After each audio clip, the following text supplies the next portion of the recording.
आप सबका हमारे YouTube चैनल पर हार्दिक स्वागत है। चैनल पर नए हैं तो चैनल को सब्सक्राइब करके हमसे जुड़ जाएं। और हम ये बताना चाहेंगे कि देखिए, अब तक जितने भी कैलेंडर के कार्यक्रम थे, उन सबको अंतिम रूप माध्यमिक शिक्षा विभाग द्वारा दिया जा चुका है और संपूर्ण प्रस्ताव को शासन के पास भेज दिया गया है। माना जा रहा है कि शासन बहुत जल्दी ही इस पर निर्णय ले लेगा। देखिए, इसमें गर्मी बहुत तेज़ पड़ रही है, आप लोग भी देख रहे होंगे। अभी आप ये जान लीजिए कि ये स्थिति देखिए, इसमें दाने निकल आए हैं।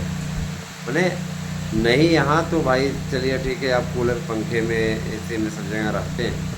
कॉलेज आप संघर्ष करने के लिए जाते हैं, परिश्रम करने जाते हैं, तो वहाँ पे तो एसी पंखा कूलर नहीं चलता रहता। पंखा चलता रहता है तो पंखा वही है, गरम गरम हवा देने वाला काम। जाहिर सी बात है। देखिए दोस्तों, मैं आपको ये अवगत कराना चाहूँगा कि पहला ही कार्यक्रम असिस्टेंट प्रोफेसर का रखा गया है, जिसकी परीक्षा दीपावली के जस्ट बाद कराने का कार्यक्रम है। और उसके लिए सरकार ने सबसे पहले सेंटर बनाने का काम शुरू कर दिया है। और जाहिर सी बात है, देखिए असिस्टेंट प्रोफेसर की परीक्षा भी 2 शिफ्ट में संपन्न होगी, ठीक ढंग से संपन्न होगी और आपको घबराने की ज़रूरत नहीं है। सब बेहतरीन तरीके से आप लोगों के मध्य देखने को आपको मिलेगा। मैं आप लोगों को कहना चाहूँगा कि आप टीचर भर्ती की जितनी भी परीक्षाएं हैं, चाहे आपके शिक्षक भर्ती से रिलेटेड परीक्षाएं हों अथवा विभिन्न कंपटीशन की परीक्षाएं हों, बहुत से लोगों के मन में ये भी चीज़ होती है ना कि क्या अगर टीचर भर्ती के अतिरिक्त परीक्षाएं होंगी तो क्या आपके यहाँ कोचिंग की कोई व्यवस्था है। देखिए, हम ऑनलाइन कोचिंग मुफ्त प्रदान करते हैं। जो भी बंधुवर हमारे यहाँ से नोट्स ले रहे हैं, उन्हें ऑनलाइन कोचिंग मुफ्त हम दे रहे हैं। उसका कोई शुल्क आपसे नहीं लिया जाएगा। लेकिन आप नोट्स बुक करते हैं तो आपको 1000 रुपये देना होगा। और वो 1000 रुपया आपको हमारे गूगल पे नंबर और व्हाट्सएप नंबर 8115998001 पे करना होगा, भेजना होगा। भेज के उसकी रिसिप्ट हमारे पास में व्हाट्सएप कर दीजिए 8115998001 पे, है ना। तो उसके पश्चात आप लोगों को 2 से 3 दिन के अंदर अंदर नोट्स मिल जाएगा। आप लोग एक चीज़ और समझ लीजिए कि टीजीटी पीजीटी की परीक्षाएं कराने के लिए इसमें प्रश्न पत्र तैयार करने का कार्य चल रहा है। जिन विषयों के प्रश्न पत्र बन चुके हैं, मैं उनके बारे में बताना चाहूँगा, सूचना देना चाहूँगा। पहली सूचना, संस्कृत के पेपर बन चुके हैं। संस्कृत के पेपर इस बार का जो मजमून है, मैं बताना चाहूँगा। 2011 में जिस प्रकार के पेपर बने नहीं थे, याद है, उसी प्रकार के पेपर बना हुआ है। मैंने अगर देखा जाए तो आप अगर पूरे हल करके चले आते हैं तब आप अपने आप को सेफ मान के चलिए, समझ रहे ना। हाँ, पेपर वो ऐसे बना है और 4-5 प्रश्न उसमें ऐसे रख दिए गए हैं जो कि हर बार रखे जाते हैं, जिससे कि आप लोगों के लिए काफ़ी रिलीफ देने वाला मैटर रहेगा। मैं आप लोगों से यही कहना चाहूँगा कि आप लोग अब तैयारी में जुट जाइए। हिंदी विषय के लिए भी मैं आपको बता देना चाहता हूँ कि हिंदी विषय के लिए भी जो परिस्थितियाँ बन रही हिंदी विषय के लिए, उसमें भी काफ़ी अच्छी स्थितियाँ हैं। सब चीज़ें हम आपको बता दिए किस तरीके से होना है। हिंदी विषय का पेपर इस बार फिर से टफ बना है। जैसे पेपर आप लोगों का पहले आया था 2021 वाला, उसी प्रकार टाइप का बना हुआ है। तो इस बार भी मेरे बहुत ज़्यादा जाने की स्थिति नहीं बन रही है। दोस्तों, 69,000 वाला मैटर कोर्ट में चल ही रहा है, मालूम ही आपको। इस पर कोई बड़ा डिसीजन ज़रूर आएगा। अभी तो खिंच रहा है मामला, क्योंकि सरकार ही चाहती है कि भर्तियाँ लटके भैया थोड़ी सी आगे और बढ़ेंगी। तो ये सारी चीज़ें अब देखिए आगे क्या होता है। 69,000 पे कोई ज़रूर बड़ा डिसीजन आएगा और इस बाबत फैसला भी हो चुका है। देखिए इस पर आगे क्या होता है। मैं एक बात और बताना चाहूँगा आपको। देखिए, बहुत से अभ्यर्थियों ने उनसे पूछा सर भी क्या वन विभाग में कोई भर्ती आ रही है। मैं बताना चाहूँगा वन विभाग में 1 लाख पदों का दिया चलाया है। लंबे समय से वन विभाग में कोई अच्छी भर्ती नहीं हो रही है और सरकार ने भी इस बात को संज्ञान में लिया कि बेरोजगारी का आलम बहुत ज़्यादा है। अधिक से अधिक युवाओं को रोजगार देना इसमें पॉसिबल है तो उन विभागों की सूची मंगवाएगी जहाँ पे पद पर्याप्त संख्या में खाली है। तो उसमें वन विभाग का निकल कर गया है कि 1 लाख पद खाली है, इस पर अगर रख लिया जाए 50,000 आपके संविदा कर्मचारी रखे जाएंगे, 50,000 नियमित कर्मचारी रखे जाएंगे। जाहिर सी बात है वन विभाग के लिए योग्यता आपकी ग्रेजुएशन रहेगी, ग्रेजुएशन आपकी रहेगी। निश्चित रूप से जैसे आपका चयन होता है 6 महीने की आपकी ट्रेनिंग होगी, क्योंकि वन विभाग वाले कार्य में केवल पेड़ों की रक्षा ही करना होता नहीं। आपने कर्तव्य नाम की मूवी देखी होगी जिसमें धर्मेंद्र की ये मूवी थी, जिसमें कि धर्मेंद्र ने रोल किया था और बहुत ही अच्छे ढंग से रोल किया कर्तव्य मूवी में। इसमें किस तरीके से है ना, तो जाहिर सी बात फॉरेस्ट विभाग है, फॉरेस्ट विभाग में बहुत मकड़ जाल होता है, कई जगह लकड़ियों की काला बाजारी होती है, उन सबसे भी हिफाजत करना होता है। फॉरेस्ट इंस्पेक्टर की भी भर्ती रहेगी। तो इसके अलावा परिवहन विभाग की तरफ चलें तो देखिए परिवहन विभाग के लिए भी कैलेंडर में स्थान मिला हुआ है। इसका दीपावली के जस्ट बाद विज्ञापन जारी होगा। परिवहन विभाग में 50,000 संविदा कर्मचारी, 50,000 नियमित ये भर्ती होंगे। और निश्चित रूप से ये कहा गया है कि अब ज़्यादा से ज़्यादा संख्या में भर्तियाँ निकाली जाए और इसका कैलेंडर हर साल जारी होगा, है ना। 6 महीने में जारी होगा, 6 महीने के अंदर वो भर्ती पूरी होगी, इसके बाद फिर एक कैलेंडर जारी होगा जो कि अगले 6 महीने के लिए होगा। तो ऐसा नहीं है, सरकार की ओर से प्रयास में किसी प्रकार कोई कमी नहीं है। और दूसरी बात यह कि जो नया विज्ञापन आने वाला है 27,000 टीजीटी बीजीटी के पदों का, उस पर भी बहुत बड़ी मंशा है शासन की भी इच्छा है कि जल्दी से जल्दी इन पदों को भर लिया जाए। अब देखिए शासन उस स्तर से अपना कार्य कर रहा है ना। मैं ये ज़रूर कहना चाहूँगा कि देखिए टीचर बनने हेतु आपके पास में विभिन्न मौके होंगे। एलटी भर्ती निकलवाने के लिए कई लोगों ने कहा कोर्ट का रुख कीजिए, हमने कहा कोर्ट का रुख करने चाहे जो करें।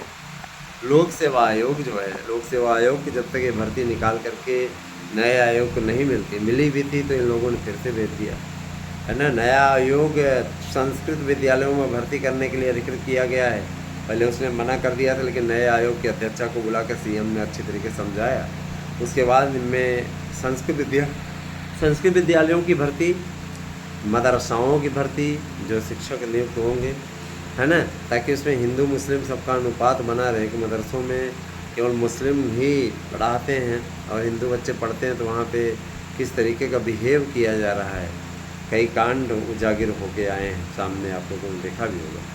जाहिर सी बात है कि इन बातों के लिए थोड़ा बहुत तो समझ गवर्नमेंट को भी रखनी पड़ती है। तो यही सारी चीज़ें हैं दोस्तों। एक बात मैं और बताना चाहूँगा आप लोगों को, जो आशा बहुओं की भर्ती थी फिर से शुरू कर रही सरकार, और शिक्षा मित्रों को समायोजित करने और निदेशकों को समायोजित करने, इसके अलावा मैं बताना चाहूँगा इनके समायोजन के साथ साथ गवर्नमेंट का यह भी प्रयास है अच्छे तरीके से, शासन इस प्रयास में भी लगा है कि कुछ संविदा आउटसोर्सिंग के जरिए भर्ती कर ली जाए। आउटसोर्सिंग के जरिए की गई भर्तियाँ सरकार को राहत पहुंचाने के साथ साथ बहुत से युवाओं को, बहुत से बेरोजगारों को नौकरी दिलाने का कार्य भी करती है। अपना विचार, अपना है ना नीति निपुणता बनाए रखिए, अपना स्नेह बनाए रखिए। मैं आप लोगों से यही कहना चाहूँगा, तो सीख दीजिए दोस्तों। देखिए अच्छा होना बुरा होना ये लाइफ का हिस्सा है और लाइफ में ये चीज़ें चलती रहती हैं। किसी प्रकार से आपको चिंता करने की बात नहीं। बेहतरीन और अच्छा विकल्प आपके लिए आपके लाइफ को एक नई दिशा दशा दे सकता है। आप जम के मेहनत कीजिए, सही तरीके का परिश्रम आपकी सफलता, है ना, निश्चित रूप से सफलता को तय कर देगा। इसके लिए रेगुलर 5 घंटे से 6 घंटे अध्ययन कीजिए, बहुत से ऐसे मित्र हैं जो कि विद्यालयों में अध्यापन भी कर रहे हैं, प्राइवेट पढ़ा रहे हैं। उनसे मेरा यही कहना है कि देखिए, प्राइवेट आप पढ़ाते रहिए, ज्ञानवर्धन अच्छी चीज़ होती है, लेकिन थोड़ा समय अपने लिए भी निकाल लीजिए ना। लफाजी में रह जाएंगे तो सिवाय पछतावे के आपको कुछ नहीं मिलेगा। 21, 22, 23, 24, 25 नवंबर को आपकी परीक्षाएं उत्तर प्रदेश के राजकीय विद्यालयों में संपादित कराई जाएंगी। सेंटर आप लोगों को पहले ही बता दिया गया कि सेंटर के लिए 7 मंडल तय कर दिए गए हैं। पहले क्या रहता था, पहले आपको मालूम है कि 21 वाले में किस तरीके से भर्ती हुई थी। उसमें हर ज़िले में सेंटर बना दिया गया था, प्राइवेट विद्यालयों को बना दिया गया। मेरिट इतनी हाई की आपने देखा ही, कोई माने अथवा ना माने, 2021 का पेपर 100% आउट। इसीलिए जिन भी विषयों की मेरिट मैं बता रहा हूँ आपको, गजब गजब की मेरिट बनी हुई थी भैया, है ना। संस्कृत में इतनी मेरिट कभी नहीं गई, 2019 में भी नहीं गई, लेकिन गजब के लोग हैं भैया। जिस प्रकार करामाती थे कि 125 में 125 करके आए, है ना। शिक्षक बने, बात सही है, लेकिन इतना खतरनाक अंदाज में नहीं। तो आप लोग भी कम से कम देखिए, 4163 पद हैं दोस्तों, इसमें कम से कम ज़्यादा से ज़्यादा करें। विशेष रूप से जो हिंदी संस्कृत के विषय हैं, उसमें गणित का भी पेपर बन चुका है और बोला जा रहा है कि इस बार गणित का पेपर फिर से हल्का बना है, मेरिट ज़्यादा जाएगी, है ना। अंग्रेजी का पेपर सरल बना है। तो ये प्रक्रिया चल रही है, देखते जाइए आगे आगे क्या होता है। लेकिन इतना ज़रूर जान लीजिए कि इस प्रक्रिया के होने के कारण काफ़ी अच्छी स्थितियाँ बन रही हैं, परिस्थितियाँ बन रही हैं दोस्तों। शिक्षक भर्ती की संपूर्ण अपडेट, संपूर्ण तैयारी आप लोगों को हमारे चैनल के थ्रू मिलती रहती है। मैं आपको बताना चाहूँगा कि जिनका भी मन अध्ययन में नहीं लग रहा है, वह कम से कम 5 मिनट ईश्वर की आराधना अवश्य करें, ध्यान लगाना शुरू करें। ज़्यादा देर रात तक ना जागें। पता लगा आप 11 बजे तक, 12 बजे तक पढ़ते रहे, फिर उसके बाद उन्हें नींद ना आए। बहुत से लोग अनिद्रा का ही शिकार तो हो रहे हैं। इस प्रकार की बातों से ज़रा से दूर रहें, अनिद्रा ना आए, उसके लिए तमाम उपाय हैं। लेकिन ये है कि कुछ लोग चाय बहुत पीते हैं। चाय मत पीजिए भैया, चाय आप लोगों के, है ना, जीवन को बर्बाद करती है। मुझे चाय छोड़े 10 साल हो गए हैं, मैं 10 साल से चाय नहीं पी रहा हूँ। आप स्वयं समझ लीजिए कि, है ना, किस तरीके की स्थिति है स्वयं। और मैं ये ज़रूर कहना चाहता हूँ दोस्तों कि ये जो चाय वाला कार्य है, इसको पी के लोग नींद तत्काल रूप से भगा तो लेते हैं, लेकिन बाद में फिर उन्हें अनिद्रा का शिकार होना पड़ता है। उसके बाद फिर स्थितियाँ बदल जाती हैं। अतः चाय से जितना दूर रहें उतना अच्छा है। अब मैं आता हूँ आपकी दूसरी भर्ती पे। देखिए, जूनियर एडेड की भर्ती, भाषा शिक्षकों की भर्ती बहुत जल्दी ही आप लोगों के मध्य होगी, और भाषा शिक्षक बड़े पैमाने पर भर्ती किए जाएंगे। मैं आपको बताना चाहूँगा कि इन सभी भर्तियों के लिए शासन स्तर पर बड़ी कार्रवाई की गई है, और बहुत जल्दी ही आप लोगों को इस सबका फल दिखने लगेगा। बहुत दिनों से मन में एक विचार था कि देखिए दोस्तों, वो मैं आपके सामने रख रहा हूँ कि हम लोगों ने बहुत परिश्रम करके आप लोगों के लिए संघर्ष किया, और आज आपके नए आयोग का गठन भी हो गया, पेपर्स भी होने जा रहे हैं, नया विज्ञापन भी आने जा रहा है। आप लोग हमेशा से मांग करते रहे, और आज उस मांग को पूर्ण कराने का श्रेय भी, है ना, अगर किसी को जा रहा है तो हमें जा रहा है, लेकिन बहुत से लोग अपना श्रेय लेने के चक्कर में पड़े हैं। मैं तो ये साफ साफ कहता हूँ, देखिए भैया, हम श्रेय लेने के लिए नहीं हैं, है ना। हमारा मन है कि अपने अभ्यर्थियों के लिए हम प्रयास करें। जो मित्र मेरी याचिका से संबद्ध हैं, जुड़े हैं, मैं बताना चाहूँगा कि वे सभी लोग, है ना, इंतज़ार करें, वेट एंड वॉच करें, क्योंकि ऐसे ही आसानी से तो कुछ भी नहीं हो जाता, इसके लिए लंबी लड़ाई लड़नी पड़ती है। और मैं बताना चाहूँगा, कतिपय लोग तो ऐसे हैं जो कि अभी भी 2 साल 1 साल पहले जुड़े हैं। बहुत से ऐसे मित्र हैं जो कि 4-4 5-5 साल से संघर्ष कर रहे हैं, है ना। संस्कृत की जो याचिका पड़ी हुई साथ में ऐड किया गया है, उसके जितने 12 ऑनर थे, याद रखिएगा, वो सारे 12 ऑनर, और अगर याचिका जुड़ती है तो उसके साथ साथ जुड़ती जाती है सब पूरा ना। तो 12 आना आज तक उनके दर्शन नहीं हुए, है ना। वो जीत जीत की ओर अगर आप किसी को बढ़वा दें और पता लगा कि वो आपके साथ कॉपरेट न करे, तो क्या कहा जाए, उसको अभागा कहा जाएगा, क्या कहा सकते हैं। बने रहिए दोस्तों हमारे साथ में। अगर नोट्स लेना है तो 8115 99 8 001 पे आपको करना है गूगल पे 1000 रुपये और अपना एड्रेस दे के देना है, पिन कोड सहित, नाम सहित, 2 मोबाइल नंबर। आपको इसी नंबर पर यानी 8115 99 8 001 ये मेरा गूगल पे नंबर और व्हाट्सएप नंबर दोनों है। इस पर फीस सेंड कीजिए और फीस सेंड करने के बाद 3 दिन का वेट कीजिए। 3 दिन के अंदर अंदर आपके पास में नोट्स पहुंच जाएगा। दोस्तों इस समय गर्मी ने पूरा कहर बरपा के रखा हुआ है। कहीं तो बहुत वर्षा हो रही है, बाढ़ तक आ गई है, और कहीं की स्थिति ये है कि बूंदी भी नहीं पड़ रही है। प्रयागराज, लखनऊ जैसे इलाकों में तो विकट स्थितियाँ हैं अपने आप में, है ना। तो बने रहिए दोस्तों हमारे साथ में। बहुत बहुत धन्यवाद, आपसे विशेष।